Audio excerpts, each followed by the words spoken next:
जटिल असा विषय आहे. सार्वजनिक ठिकाणी कचरा हा मोठ्या प्रमाणावर आपल्याला दिसतो. म्हणजे आपणही परदेशात जेव्हा जाता, आणि मला असं वाटतं की आता मुंबईले जे नागरिक आहेत ते देखील परदेशात जातात, आणि त्यावेळेचं दिसणारं शहर आणि आपली मुंबई याकडे बघताना मग दुःख होतं की इतकी आपण म्हणजे कचरा हा पसरलेला बऱ्याच ठिकाणी दिसतो, नागरी वस्त्यांमध्ये हा दिसतो अर्थात. तर याकडे आपण कसं बघता? म्हणजे परदेशातली शहरं असेल, म्हणजे अगदी देशातलं म्हणायला गेलं तर चंदीगड क्लीन सिटी आहे, तर तितकं सुद्धा मुंबई का मॅच करू शकत नाही आहे? परदेशामध्ये आपण ज्यावेळेला जातो त्यावेळेला तिथली स्वच्छता बघतो, पण तिथे राहणाऱ्या रहिवाशांकडे पण आपण बघितलं पाहिजे. लॅक ऑफ तर तशी स्वच्छता जर आपल्याला पाहिजे असेल तर मी मगाशी म्हटलं त्याप्रमाणे तिथले रहिवासी जसे असतील तसे देखील तो एक सिविक सेन्स देखील काही प्रमाणामध्ये आपल्याकडनं असणं आवश्यक आहे. तो पूर्णपणे त्याचा अभाव आहे असं पण नाही आहे. पण आता मी उदाहरण द्यायचं झालं तर जगामधल्या सगळ्या मोठ्या शहरांच्या मध्ये आठवड्यातून फक्त एकच दिवस रस्ता सफाई होती,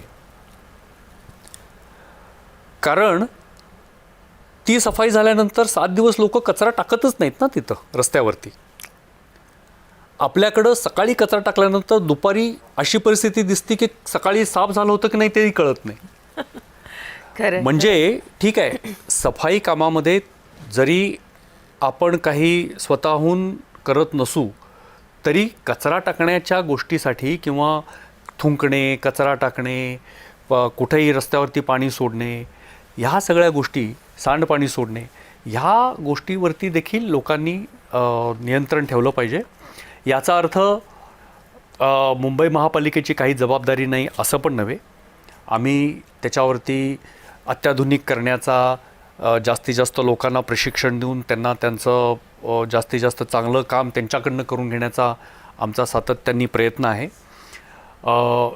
नवीन ज्या या गोष्टीमध्ये तंत्रज्ञान उपलब्ध आहे, कचरा म्हणजे सफाई करणे, कचरा गोळा करणे आणि त्याची विल्हेवाट लावण्यासाठी वहन यंत्रणा, तर त्यासाठी मोठ्या प्रमाणावरती गुंतवणूक मुंबई महापालिकेने केलेली आहे आणि यावर्षी आम्ही ती गुंतवणूक वाढवतो आहोत. त्याची जे वाहन क्षमता आहे ती वाहन क्षमता देखील मोठ्या प्रमाणावरती वाढवतो आहोत.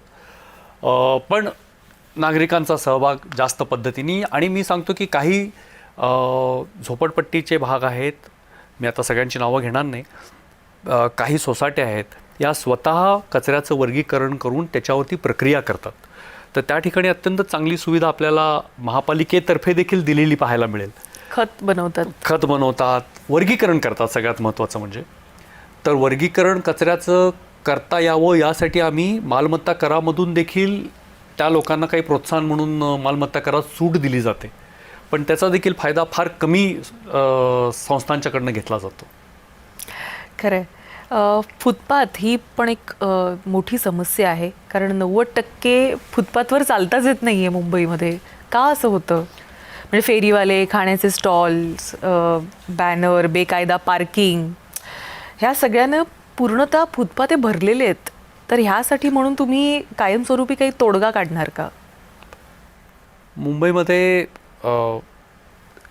एक दक्षिण मुंबई सोडली तर फुटपाथची समस्या आहे.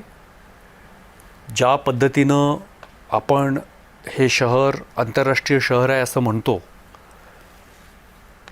तर ते चालण्यासाठी जसं शहर पाहिजे तसं शहर नाही, याची आयुक्त म्हणून आणि मुंबईकर म्हणून मला चांगली कल्पना आहे. आमचे खूप प्रयत्न चालू आहेत. सातत्याने रस्त्याची किंवा रस्त्याच्या खाली ज्या वेगवेगळ्या वाहिन्या आहेत, पर्जन्य वाहिन्या असतील किंवा पाण्याच्या असतील, याची दुरुस्तीची कामं घेतल्यामुळं वारंवार ते फुटपाथ तोडले जातात. त्याची दुरुस्ती करावी लागते. नवीन जागा फुटपाथसाठी फारशा उपलब्ध होत नाहीत, कारण रस्त्यांची रुंदी वाढत गेल्यामुळं अर्थातच फुटपाथ छोटे छोटे होत जातात आणि एक दिवस नामशेष होऊन जातात. ही काय फार चांगली भूषणावह गोष्ट आहे असं मला स्वतःला वाटत नाही. आमचे प्रयत्न चालू आहेत, पण ते फुटपाथच्या बाबतीत फारसे यशस्वी झालेले नाही आहेत. हे देखील या ठिकाणी आपण प्रांजळपणे मान्य केलं पाहिजे. यावर्षी देखील आम्ही मोठ्या प्रमाणावरती फुटपाथचं ब्युटिफिकेशन असेल किंवा नवीन फुटपाथ करायचा असेल त्यांची आमची इच्छा आहे. फेरीवाले हा एक अत्यंत वेगळाच विषय आहे.